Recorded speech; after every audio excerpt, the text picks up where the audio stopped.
Hi everyone. My name is Michaela, 24, female, and I'm here because I really need your opinions.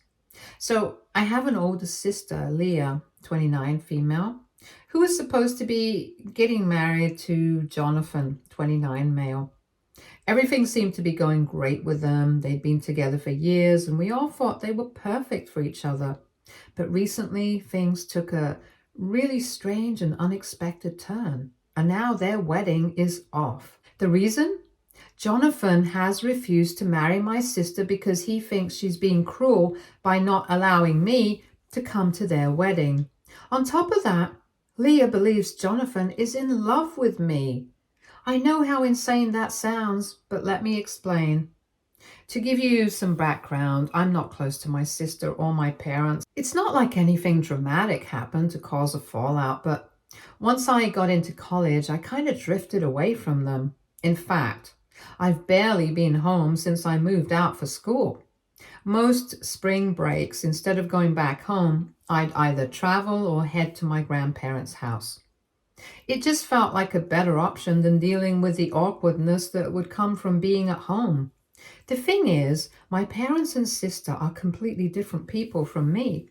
We've never really fit in with each other, if that makes sense. They've got their own little world that I don't really belong to. I've always felt like they never understood me, and honestly, never even tried. I remember growing up, they would all bond over stuff that I didn't care about, and whenever I brought up something I was interested in, it was like I was speaking a foreign language. They just never engaged. They'd listen, nod, and change the topic back to whatever they were interested in. So after a while, I stopped trying. Here's the thing that hurts the most, though. When I started pulling back from them, they didn't even try to reach out to me. It was like they were perfectly okay with me distancing myself, almost like they were happy to have me out of their lives. And honestly, that stung. You'd think family would notice when one of their own is slowly drifting away, but they didn't seem to care. It just confirmed what I'd felt all along, that I didn't really belong with them. It got to the point where I only visited them for the major holidays, birthdays, and other celebrations. But even then, it felt more like I was just a guest in their lives. I'd show up, do the family thing, and then leave. The conversation was always polite, but surface level. There was no warmth, no connection. And my sister, Leah, and I never had that close bond that a lot of siblings have. She's always been the golden child in the family, the one who followed the path my parents wanted, did everything right, and fit perfectly into their world. I was always the odd one out, the black sheep. It's not that they're bad people or anything, but they can be real bullies in the way they subtly put me down. You know those little comments that seem innocent on the surface but hit deep? Yeah, that's what I'd get. So over time, I figured it was just better to spend as little time with them as possible. Why put myself in a situation where I feel unwelcome and out of place? The thing is, last Christmas, Jonathan joined us for Christmas dinner, and honestly, it was the first time in a long time that I didn't feel completely invisible. My family has this way of making me feel like I don't belong, like I'm an outsider in my own home. But Jonathan didn't treat me like that. He was genuinely nice to me. He talked to me like I was a normal human being, not like the weird black sheep that I always feel like around my family. At first, I didn't think much of it. I mean, it was just basic decency, right? But for some reason, this really bothered Leah. It's not like Jonathan and I were having some deep, intimate conversation. We just talked about random stuff, travel, school, some funny things that happened at work, normal stuff. But Leah, she immediately got weird about it. She gave me these icy looks throughout dinner, but I didn't think too much of it. That was until later in the evening when she straight up confronted me. I'll never forget it. She pulled me aside and said, "I know what you're doing. You've always been jealous of me, and now you're trying to steal my man." I was honestly in shock. I mean, what? Steal her man? Where did that even come from? I laughed it off and told her she was being ridiculous, but she didn't drop it. She kept going on about how Jonathan was acting different when he was around me and how I was being too friendly with him. I didn't even know how to respond. It was such an insane accusation. Like, where was this even coming from? Leah has always had this thing where she's the center of attention. She's the perfect one, the one who my parents adore. And I get it. She's their golden child. But accusing me of trying to steal her fiance? That was a new low, even for her. I tried to brush it off, though, like I usually do with her drama. It's not like we're close anyway, so I figured she was just being paranoid or insecure for whatever reason. But here's the thing. After that night, things got weird between all of us. Leah became even more distant, which I didn't think was possible. We were never close to begin with, but now it was like she was actively avoiding me.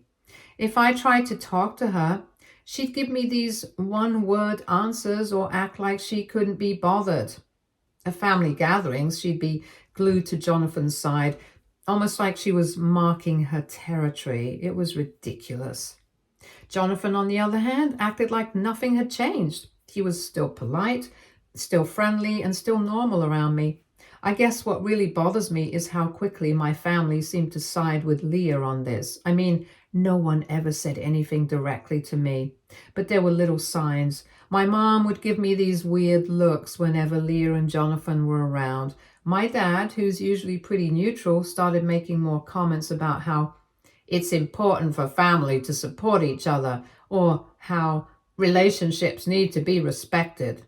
It was all very passive aggressive. It's like they were all buying into this idea that I was somehow a threat to Leah's relationship.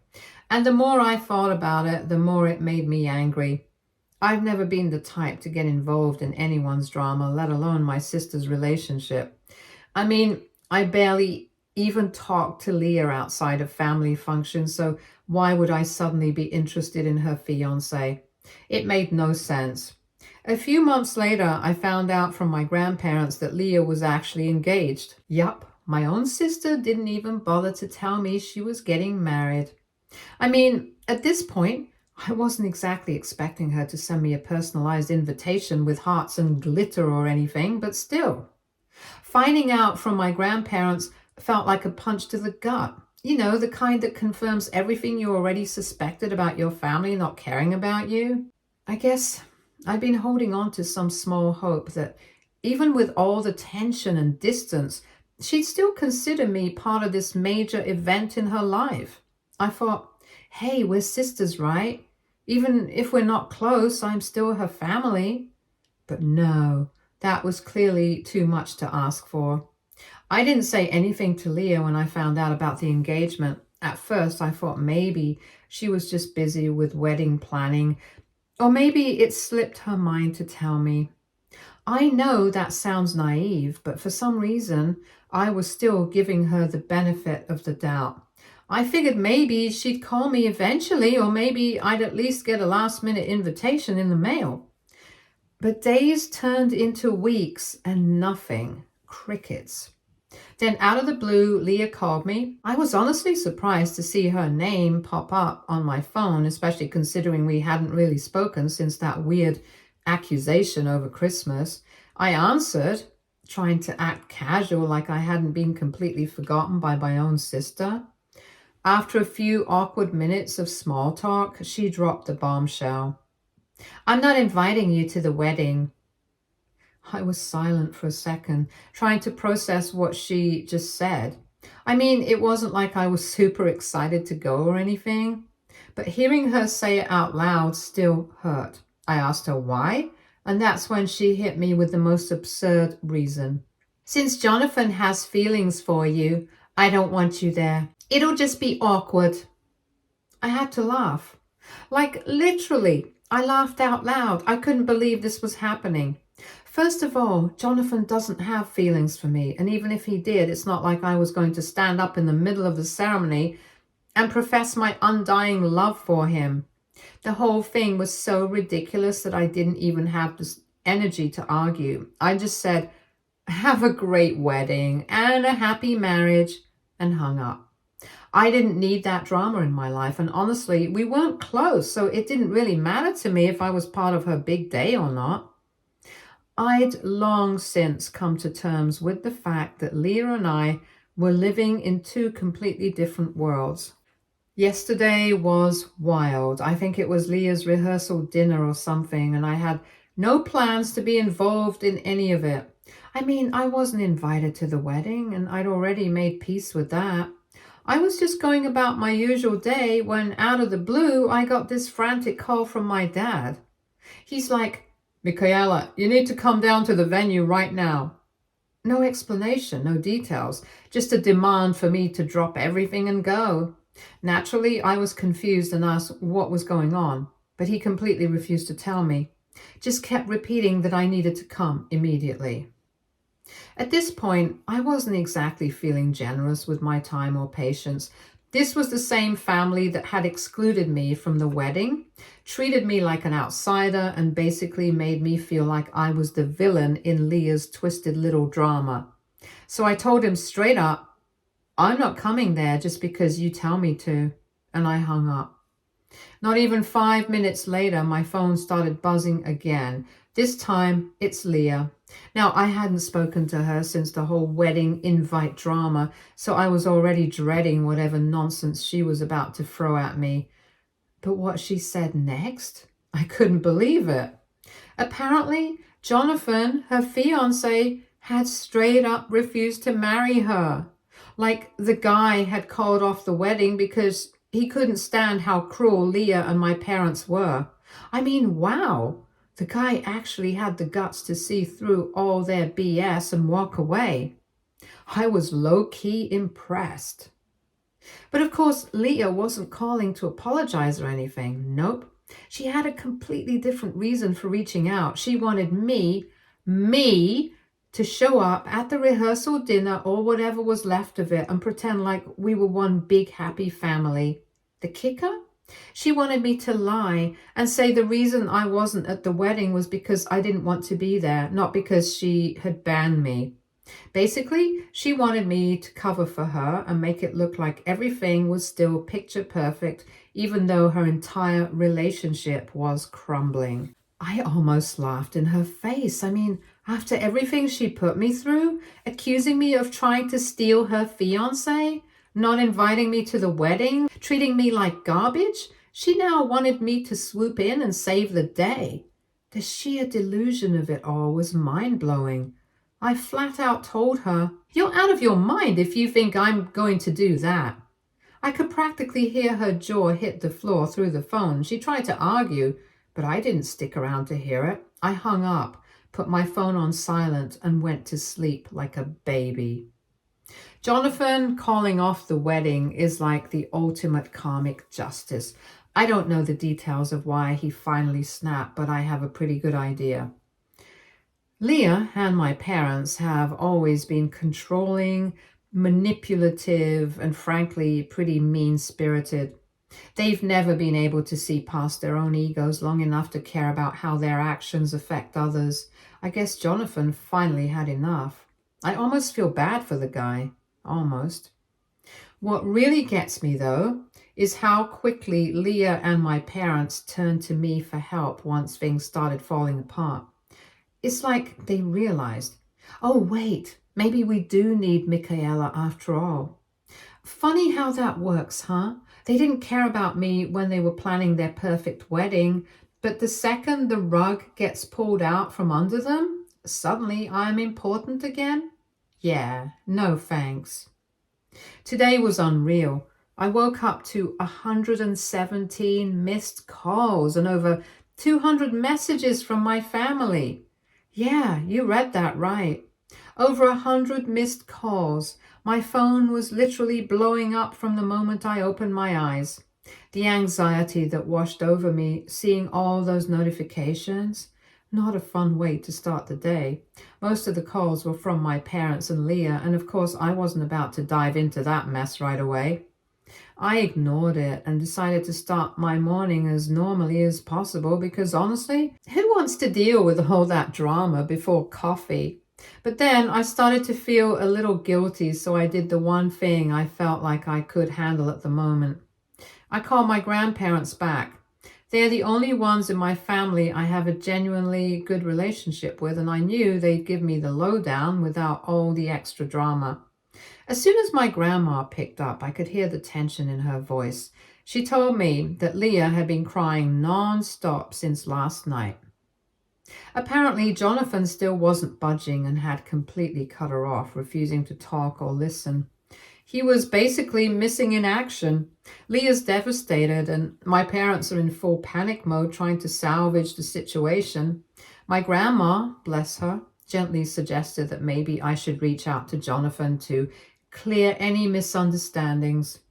I almost laughed again. Clear any misunderstandings? What misunderstandings? Jonathan made his choice, and it had nothing to do with me. But at the same time, I get where my grandparents are coming from. I love them, and I hate to see them stressed out because of all this. Plus, I can't lie. Part of me is just so over the constant harassment from my family. If talking to Jonathan will get everyone off my back and stop the barrage of calls and messages, maybe it's worth it. What do you guys think? Update 1. Hi guys, I know it's only been a few hours since my last post, but a lot has happened, so here's the update. Buckle up because it's wild. So almost an hour after I made the post, I was trying to relax and clear my head. I thought maybe the drama would die down a bit after I ignored all them calls and messages, but nope. My doorbell rings, and when I check who's there, it's my entire family, my parents, Leah, and Jonathan. Yep. They showed up unannounced, and I was not ready for whatever was about to happen. They told me they wanted to come inside and talk like this was some kind of intervention or something. But honestly, I wasn't about to let them into my personal space, especially not after everything that had gone down. So I stepped outside, shut the door behind me, and told them that whatever they had to say, they could say it right there on my porch. Leah was the first to speak, and she immediately jumped into her whole "you need to fix this" routine. She basically ordered me to explain everything to Jonathan like I was supposed to clean up her mess and magically make things okay. I just stood there for a second trying to process the sheer audacity of it all. But then I realized, nope, I'm not doing this. I'm not going to lie for her. I'm not going to twist the truth to make her look good when the reality is she's been awful to me for years. So I turned to Jonathan and laid it all out. I told him the truth, that Leah had accused me of trying to steal him, that she banned me from the wedding because she thought he had feelings for me, and that this kind of behavior from my family wasn't new. It's been like this since we were kids. The manipulation, the blame, the toxicity, it's all part of the package. Jonathan stood there listening quietly, and I could see the wheels turning in his head. But then, out of nowhere, Leah completely lost it. She slapped me, like a full-on, open-handed slap me across the face. I was shocked. But my first instinct was to slap her right back. I mean, come on, I've put up with her nonsense for years, and now this. But just as I raised my hand, Jonathan stepped in, grabbed Leah by the arm. He pulled her aside, away from me, and they started talking in hushed tones. I couldn't hear everything, but it was clear that things were about to get even messier. A few minutes later, Leah came back and she was crying, like really crying. She looked at all of us, me, my parents, and Jonathan, and said that the engagement was officially over. Jonathan had broken things off for good. He told her they shouldn't see each other anymore, and he left. Just like that.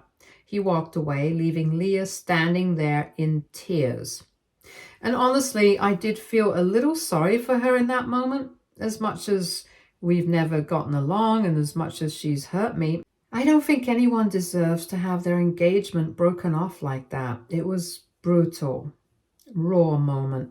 But at the same time, I couldn't ignore the fact that this breakup was the result of her own actions. She pushed Jonathan to his breaking point, just like she's pushed me so many times before.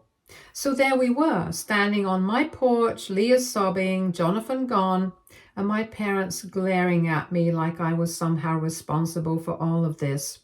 I could feel their judgment and their disappointment, like they were blaming me for the fact that Leah's life was falling apart. It was like they thought I was the one who had caused the breakup, not Leah and her behavior.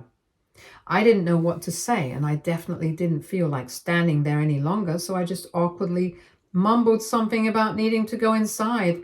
I turned around, walked back into my house, and shut the door behind me, leaving them all standing outside. As soon as I closed that door, I just sat down and tried to process everything that had just happened. It felt like a scene out of a soap opera, but this was my actual life. I haven't heard anything from my parents or Leah since they left. I'm sure they're furious with me, and honestly, I don't know what comes next. Update 2. Hi guys. So a lot of you wanted to know more about what my childhood was like and why I've been so distant from my family for so long. Honestly, I didn't get into it in my original post because it's a pretty long story, but I figured now is as good a time as any to unpack a little of it. Maybe it'll help me understand things better too. So here's the thing. I have social anxiety disorder. Growing up, I always felt like something was off with me, but I never had the words to explain it. My parents, though, they were old school, kind of people who believed mental health issues were just excuses. They'd say things like, "You're just being dramatic," or "You need to toughen up." If I was ever visibly anxious or having a panic attack, they'd call me weak or lazy, like I was choosing to feel that way. So my entire childhood felt like I was constantly being punished for something I couldn't control. Things weren't any better with Leah. She wasn't just the golden child in our family. She was popular at school too. She always had this big group of friends and they all thought they were better than everyone else. I remember one time when I was about 15, Leah invited some of her friends over for a sleepover. I made the mistake of walking into the kitchen to grab a snack, and as soon as I did, they all went quiet and started giggling. Leah looked at me and said something like, "Oh, look, it's our little hermit. She doesn't even know how to talk to people." It might sound small, but that kind of stuff was constant. I was always the punchline to their jokes, and it hurt so much more because it was my own sister who led the charge. There were so many moments like that where she'd mock my social awkwardness, and instead of standing up for me, my parents would just laugh or brush it off like it was all harmless fun. But it wasn't fun for me. It was humiliating. When I got to high school, things got even worse. I remember this one particular day, I had a huge presentation for English class. Now, for someone with social anxiety, the idea of standing in front of the whole class and speaking was my worst nightmare. I couldn't sleep the night before, and when the morning came, I was physically sick from the anxiety. I told my parents, and they basically told me to suck it up and go. I ended up stuttering my way through the presentation while the class laughed. And by the time I got home, I was in tears. My parents' response? "It's just a presentation, Michaela. Stop making a big deal out of everything." That was their go-to line. I was always making things into a bigger deal than they were, according to them. By the time I went to college, I was mentally exhausted. I knew I needed help, but my family had made me believe that seeking help was weak. It wasn't until I started seeing the counselor on campus that I realized what I was dealing with wasn't just in my head. The counselor listened to me, really listened, and for the first time I felt like someone understood what I was going through. She recommended that I see a psychiatrist to get a proper diagnosis, and honestly, getting that diagnosis was such a relief. Knowing that what I was feeling had a name, social anxiety disorder, was a game changer. It meant that I wasn't just being dramatic or looking for attention like my family had always claimed. After seeing the psychiatrist, I started therapy, and slowly but surely things began to improve. I learned coping mechanisms like how to handle panic attacks, how to communicate my needs without feeling ashamed, and most importantly, how to set boundaries with people who didn't respect me. That's when I really started pulling away from my family. I realized that being around them was triggering my anxiety and that I needed space to heal. So I stopped coming home for every little thing. I stopped answering every phone call and text. I started choosing myself. And for the first time, I felt like I had some control over my life. But of course, my family didn't see it that way. To them, I was abandoning them, being selfish and ungrateful. They never once asked me why I pulled away or if I was okay. Instead, they just accused me of being distant and dramatic like they always had. Leah, of course, continued to be Leah. Whenever I did come home for holidays or birthdays, she'd make snide comments about how I thought I was too good for the family now, or how I was so dramatic for not visiting more often. Things with my family are still strained, though I keep them at arm's length because every time I try to let them in, they hurt me again. My parents still don't acknowledge my anxiety as real, and Leah's, well, she's still Leah. Even after all these years, she hasn't changed. If anything, her behavior during this whole Jonathan debacle just proves that she hasn't grown or learned anything. She's still stuck in the same toxic patterns, and I'm not about to let myself get sucked back into that. So yeah, that's a bit more context on why I've kept my distance from my family. It's not easy. And part of me wishes things were different, but at the same time, I've learned to prioritize my own well-being, and honestly, that's been the best decision I've ever made. Update 3. Hello everyone. It's been a month since I made the original post and I finally have a few updates. First off, my sister Leah decided to channel all her anger towards me, and let me tell you, it has been a roller coaster. Not only did she leak my number to a bunch of people, which resulted in endless messages from people I didn't want to hear from, but she also took it up a notch and egged my house a few times. Like, seriously? Who does that? It's honestly been a nuisance, and I can't tell you how frustrating it is to have to clean eggs off my front porch and driveway. I mean, we're adults here, right? At first, I tried to ignore it, but after the second time it happened, I was just fed up. I tried reaching out to my parents for some backup, thinking maybe they would intervene and talk some sense into her. But when I called them, they just said, "It's between you two girls." Like, really? This is not just sibling rivalry anymore, it's vandalism. I expected them to step in, but I guess they'd rather stay out of it and keep pretending everything is fine.